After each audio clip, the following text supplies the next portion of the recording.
Well, what a joy, because today I have the delight of getting to share about somebody that I absolutely love, someone I really do consider to be a shero, someone who has broken barriers and paved the path for so many, not only musicians, but women and also women with intersectional identities.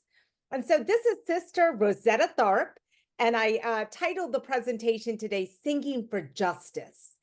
And I mean this not only because some of her music touched on justice, but moreover, I see her entire life as a song for justice.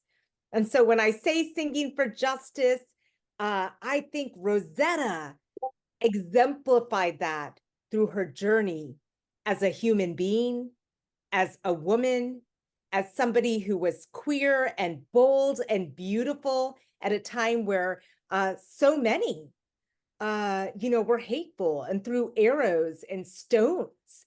And yet she stayed resilient and kept true to her own compass and her heart.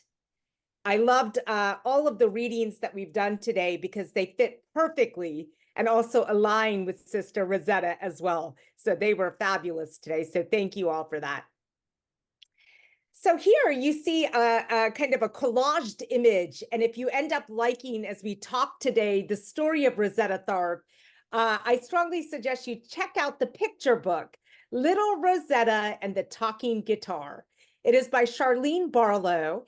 And I am a fan of children's books. I think they are for all ages. And often you can get layers and layers out of them. But what I also love is the artwork. And here you see this kind of beautiful collaging. One of the things that I love in this particular image is you see little Sister Rosetta playing the guitar. And Sister Rosetta Tharpe, she was initially born Rosetta Newbin. That was actually her name when she was born. And she was born to cotton on a cotton field. Her parents were cotton pickers. Not much is known about her father, except for the fact he was a musician.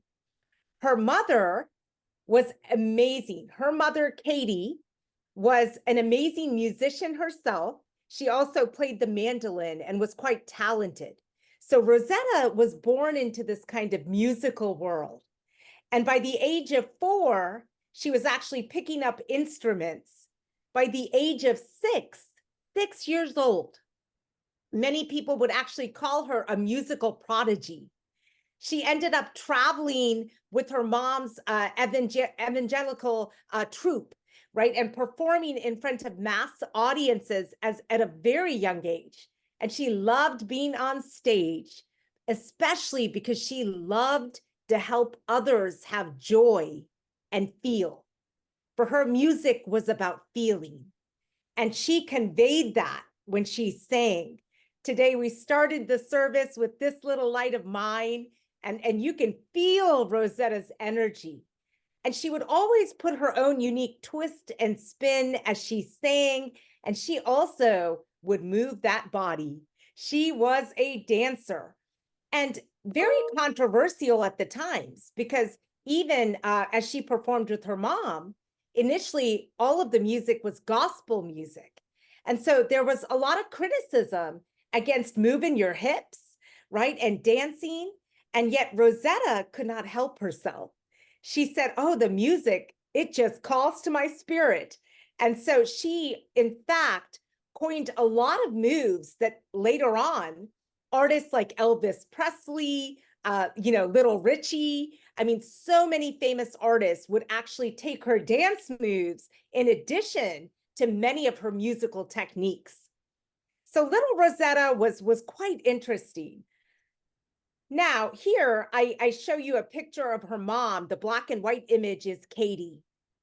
And Katie, again, I think we have to also honor the life of Katie as we sing the life of Rosetta, because her mom had incredible influence. And in many ways, right, Rosetta at the end of her life would say her mom was her best friend. They had a lot of tensions when Rosetta, had a relationship with Marie Knight. We'll get into this in a little bit. Her mom, was not supportive initially because she was so worried about what the world would think and do to her daughter. And so there was a lot of tension and heartache. But through it all, her mom unconditionally loved her and would support her at times of need when she really showed up and she needed something, and would be by her side, even, through her journey. They stuck together. And it was this really beautiful, beautiful relationship. And so on the right, you see some different poses of Rosetta. And I think these all kind of capture, first of all, you can see her joy with that glowing smile that she had. She could light up a room. You also see the spiritual side to Rosetta. Rosetta was very spiritual. And often, even in her rock music, and when she played jazz and blues and funk, she still brought in that spirituality. Music for her was a sacred act. So a few other things about Rosetta Tharpe. She was, really, really breaking many, many barriers. First of all, she was the first gospel recording artist. She signed on at the age of 23 with Decca Records, and this was a big deal because many women, even if you just take it from a gender lens, women were not supported and were not encouraged often, right, to start to make money for many of the things that they were doing and to share their talents in such liberated ways. And so Rosetta, right there, she started to break a lot of barriers, but also it was very rare to see a Black woman playing the guitar back then. That was very rare. And in fact, she had a lot of criticism again for being so bold. And Rosetta also she would wear pants. This was a big deal back then, right? That she would come out on stage, wear pants, and she would play riffs and play a guitar like nobody had seen. And so she had a lot of courage, a lot of spirit, and this deep love for music. And her music really would transcend in so many beautiful ways. Now, one of the things in Rosetta's early life, she married at the age of 19, and she married somebody named Thomas Thorpe, who was a minister. But this was actually really critical to her journey because Thomas was very, very abusive. And so it was a very, very terrible relationship, a lot of violence. She was often beaten. He would use her in ways, exploit her to get money. It was an awful relationship. And she decided she wanted a divorce, recognizing this is not healthy. But even that was met with a lot of criticism and questions, right? Especially you can imagine in the religious world where she had married a preacher and folks said, no, you're not to divorce, right? You have to work this out. And that was hard as well with her mom and her. But her mom eventually came, and when she saw the pain, she knew as well that Rosetta needed to get out of this. And so they ended up moving. They moved to Chicago. Her mom came and was by her side for this. And Rosetta broke free. When she moved, she decided to keep her last name Tharpe. But what she did is, so when she got married to Thomas Thorpe, it was Thorpe. She changed the O to A, so it became Tharpe, but it was similar enough. And so she kept that as her stage name for the rest of her career because she started already making a name, right, with that.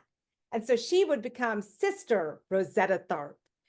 And, she moved again, 23. Her song Rock Me that came out ended up so high on the charts.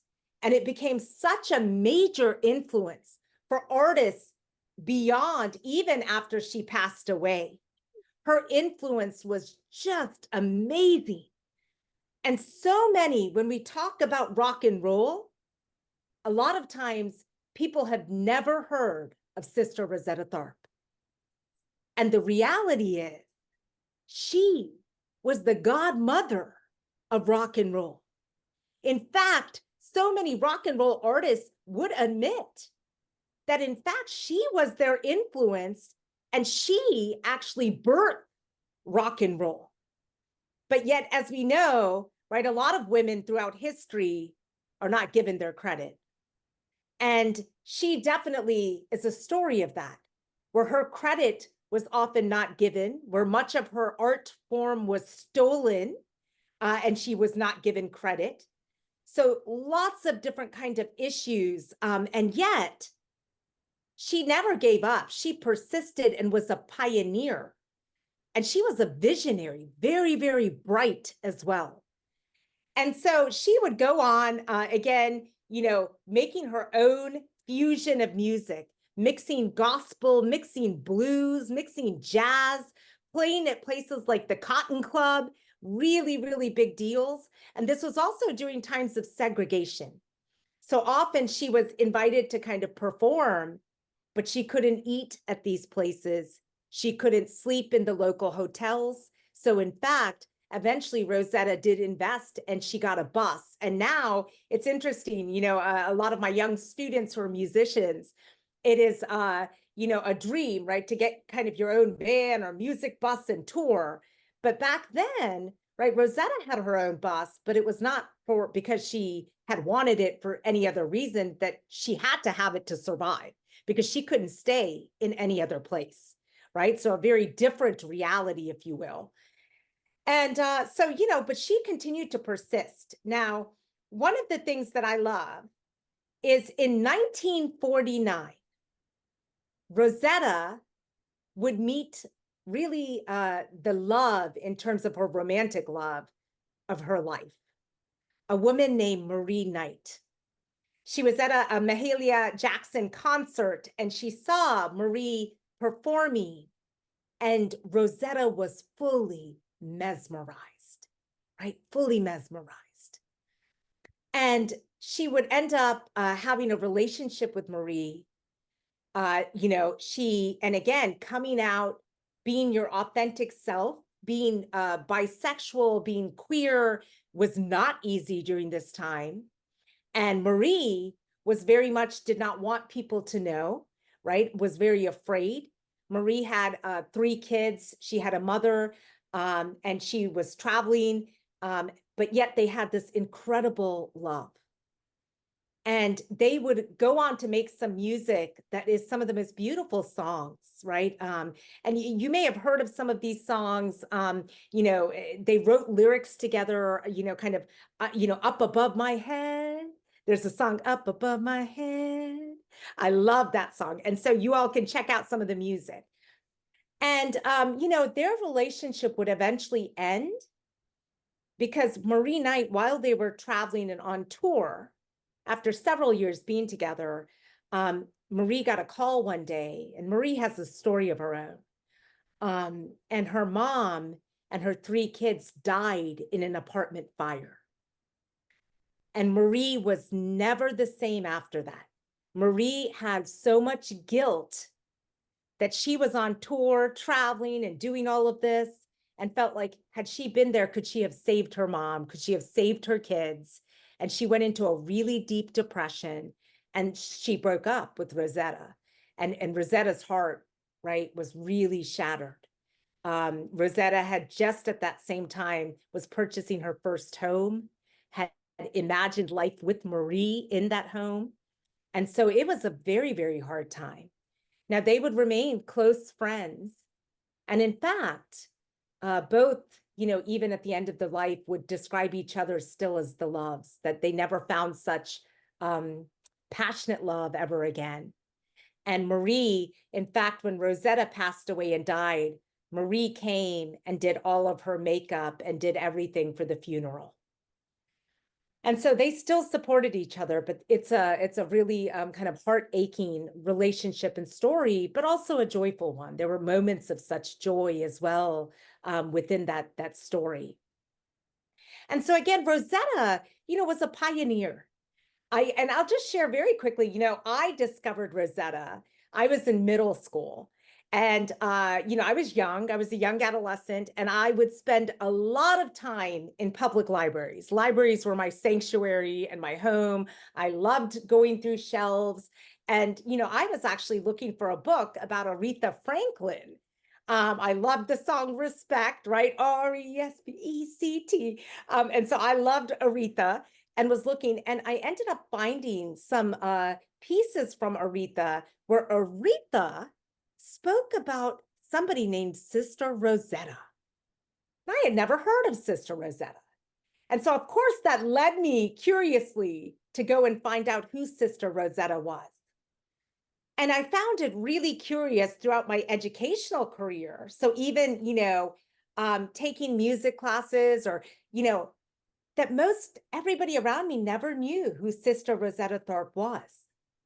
And yet, here was this woman who essentially birthed rock and roll, right? She paved the way for this enormous, industry. And she also coined things such as arena rock. So arena rock was not a thing until Rosetta Tharpe, right? And arena rock is where you have an artist who is playing in a stadium with thousands and thousands of people, right? A perfect example, this day and age, my daughter and many of my students are Swifties. They love Taylor Swift, right? Taylor Swift is doing arena rock in a real way, right? Well, Taylor Swift and so many artists who are doing arena rock, that might not have happened if it wasn't for Rosetta, because Sister Rosetta is who coined that. So let me tell you about that.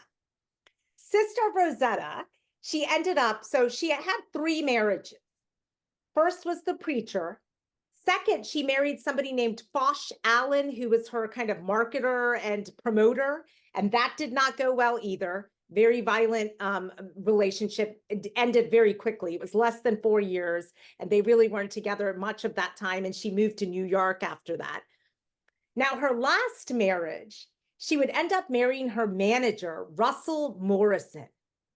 And Russell and her were just the most beautiful of friends. And they did not marry out of passionate love or romance, but they actually married for various reasons. One, they were getting older and they were always there for each other. So it was this kind of friendship and support, to be honest. But also, this was during the times when they got married, it was 1951. And Rosetta Tharpe's fame at that time had really dipped. And so she, Russell as her manager, some of their team were brainstorming to figure out, right, how can we, kind of a business strategy, really get some limelight back on Rosetta and get that music pumped back up and amplified. And so they had the grand idea of doing the first public wedding and concert, arena rock concert. So they actually booked Griffin Stadium in Washington, D.C., a baseball stadium. And they booked this and they did the marriage with a musical concert live. And it was amazing. 25,000 plus people showed up. And, it's so funny to kind of go into primary documents. I love history. I love learning. And people would show up. They showed up with all sorts of kind of china and, tablecloths, irons, things that you would normally give a married couple. And Rosetta was also very, very generous. So much of her life, she actually didn't make a ton of money. She was often helping everybody around her. In fact, Little Richie would not have been Little Richie if it wasn't for Rosetta. Little Richie was actually working, he was often waiting tables and working odd jobs, but loved music. And it was Rosetta who gave him his first money to be able to kind of get instruments, to be able to come in and play at a club. She helped to book him. She invested in him. And Little Richie would say, no, the world wouldn't have known Little Richie if Rosetta didn't do these things behind the scenes for me, right? This is the kind of woman Rosetta was. Now at that stadium, not only would 25,000 people come and would they have the concert of a lifetime, right? You talk about a concert that was so memorable. They also recorded all of it, right? They recorded the entire thing and they sold massive amounts of records after this. It was a world event. And so their strategy also worked. Rosetta was also very smart and, a businesswoman in many ways.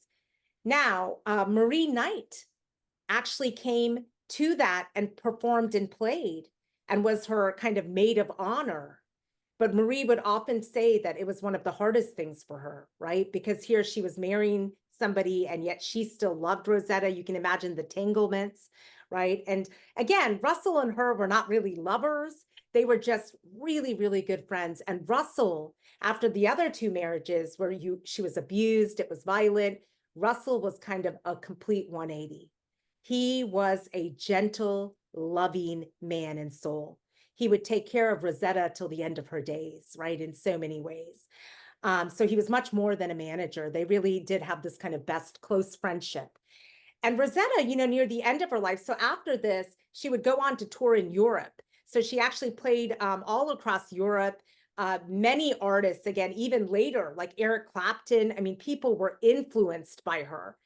And in 1970, she ended up having one of her legs amputated due to diabetes, and she had a stroke. So her health was not very good, as she was getting older. And she ended up losing a leg. It did not stop her from performing and playing. She still showed up and would perform and play in a wheelchair. 3 years after that stroke, she was on her way to perform another concert in Pennsylvania. She was ready to perform. And she ended up having another stroke. And she couldn't make that concert. She ended up passing away in Philadelphia, Pennsylvania. That's where, in fact, in Pennsylvania is where her tombstone is. And she passed away and she was young. She was 58, right? So not very old, 58 years old. And, interestingly enough, you have this legend. Again, this woman who, when you talk about musical geniuses, musical pioneers, trailblazers, that is Sister Rosetta. But, at that end of her life, she didn't have a lot of money. She had given, again, most of it away. And her tombstone really kind of got lost and nobody even took care of it. And there was disconnects where she was not remembered for all of the stuff that she did. And in fact, it was only kind of later where even in her own family line, people would start to really understand who this incredible woman was. And people would go back and say, we need to give her a proper tombstone because it was very expensive. And so she did not really have much of a tombstone when she died. And so they would go back and kind of do a ceremony, right, to honor, to uplift her life, and to kind of explain, again, all of the kind of systemic issues that kept Sister Rosetta from really getting her credit. I think what we need to look at is all of these artists that she influenced, that she helped, that borrowed, stole even from much of her music, were honored in the Rock and Roll Hall of Fame years and years and years and years and years, decades before Sister Rosetta would ever be honored, right? Sister Rosetta was finally inducted into the Hall of Fame in 2018, right? Years after she died. She died in 1973. 2018, she would finally get that credit. And so you can see, right, her life. She was thinking for justice through her life. Every step that she took, every glass ceiling she broke, she had to fight to be there. She had to fight even after she was dead to get recognition that she well deserved in music history, in world history. And so Sister Rosetta, again, these are, you can see a lot of the different artists that she influenced. Duke Ellington, she would play with Duke Ellington, Little Richie, right? Elvis, Johnny Cash. Johnny Cash would go on and he actually, in many interviews, he actually said that Sister Rosetta Tharpe was his favorite artist. Can you imagine? Favorite artist? And he would go on to honor her later and play some of her songs and kind of do mixes of them in honor of Sister Rosetta Tharpe, including Rock Me, right? The song Rock Me. So again, amazing, right? To think this rock and roll, kind of her spiritual singing, her dancing, you see Elvis kind of doing the dance, those hip moves, right? A lot of times when Elvis was very little, Rosetta would be playing, kind of practicing, because they couldn't often practice in major venues because she was Black. And so a lot of her bandmates, this was interesting. All of her bandmates that often would play musical instruments were actually white. And Rosetta was the star and was a Black woman, and they were often white men. And that was very odd for people visually to see too, right? And some of the white men, it was interesting, even ones who felt they had, they had racist views and things, but they were doing it for the work. But after meeting Rosetta, they were like, they had so much respect for her that they would go into restaurants, get meals, bring them to her, make sure that she was taken care of, even start to advocate and be a voice when she was being treated illy, right? So people did, there were, even among, segregation and awful racism and sexism and all of it, there were people, allies as well, right? And I always like to look at that as well, because there's a lot of heaviness in the story, right? But there's these moments of just really hope and inspiration even around her. And Elvis, so as a little boy, would often peek and watch Rosetta play. Often it was like in barns or sheds where they were having to practice. And Elvis actually, as a little boy, watched Rosetta and was just captivated, right? Captivated, and would even go back and try to play the rips and the moves that Rosetta did, which later would end up becoming signature to his own career, right? And he would obviously put his own mix into it too. I'm sure we got some Elvis fans, so I'm not, but still, right? Elvis, that influence of Rosetta, that has to be told. That story has to be lifted, right? Because it's vital. It's so important. And Mahalia Jackson, Aretha Franklin, right? Again, so influenced by Rosetta Tharpe in so many ways, right? So many ways. And here she is. She just was beautiful. And I wanted to give you just a little bit of her guitar solo, because I think, she was a magical singer, magical performer, but, many would say nobody could play the guitar quite like she could.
And what was amazing, right, is that,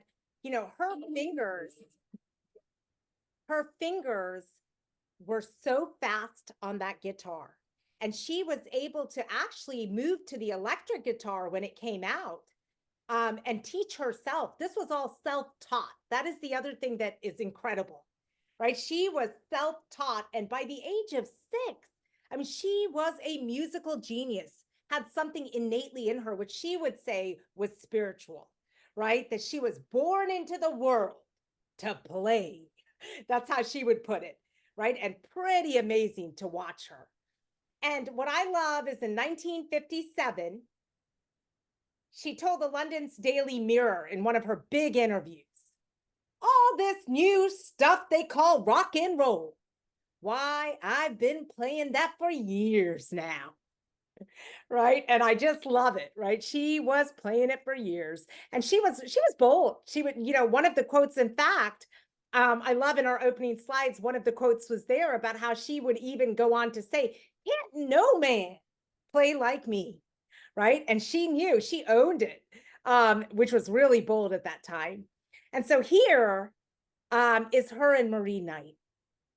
And again, this just, my heart, I just love their love story, even though it was painful in ways. It was so beautiful and radical at the time, right? Really radical. And Sister Rosetta Tharpe, when people questioned her sexuality, she was very progressive for the times. She would come back and her answer would be, I love who I love, and I love love, right? Simple as that. You know, what's the problem? She would just kind of not even understand people's problem because she just said, I just feel, and there's love, and love cannot be wrong, right? How beautiful that is. And so this is, a beautiful collage artwork of her. I just love it. Her favorite color, by the way, was pink. That was her signature. I'm actually wearing it today to honor her. Pink. This was her favorite shade of pink, in fact, but she loved all shades of pink. And she had a white guitar that was her most famous guitar she was known for, but she loved to bling out. Sister Rosetta Tharpe was known to wear really cool, funky, fancy earrings, right? She was just so much fun. She was whimsical and fun. And I think we can learn from that too. Earlier, I showed you the image of her mom, Katie, looking at just her mom, Katie, but now I'm showing you the whole image of that photo. Look at Katie just watching her daughter. That to me is one of the most beautiful stories in Rosetta's life too, the mom and daughter's relationship. Very complex, but very strong and just, unwavering throughout the life. I mean, it was just a beautiful, beautiful relationship. And her mom was her first teacher, right? And so here, there's her white guitar that she was infamously known to play, and her jacket, that was her kind of signature jacket. And, here, right, is what was written on her tombstone. When they redid her tombstone, these are the words on her tombstone.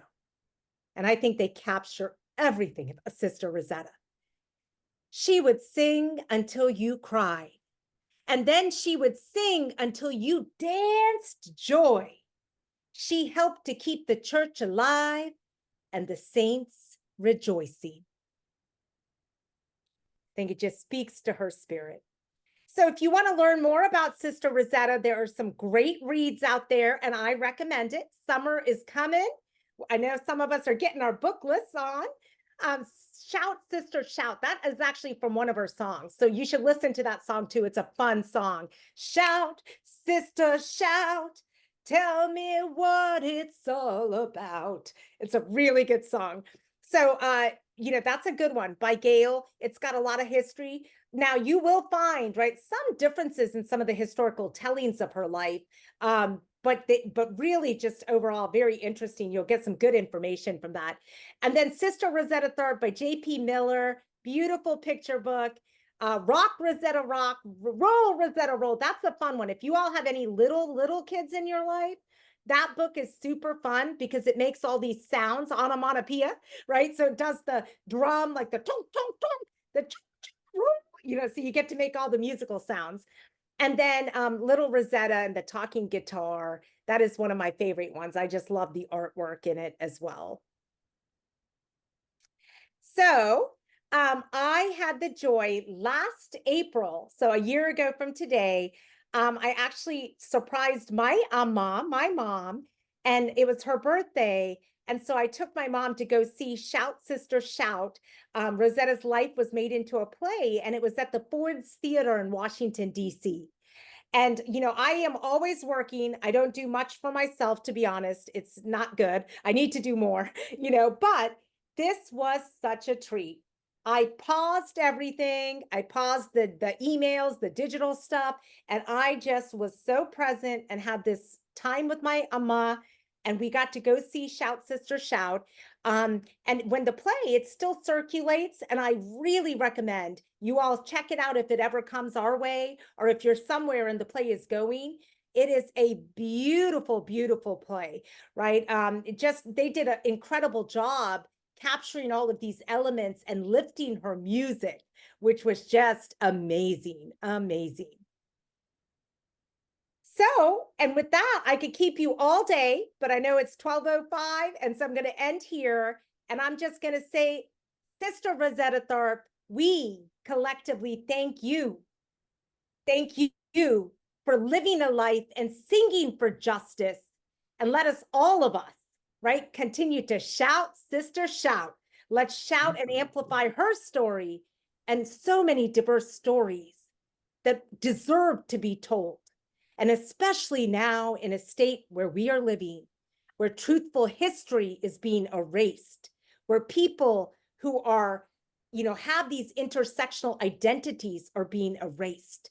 We have a civic and social responsibility to uplift, celebrate, and to make sure those stories live on.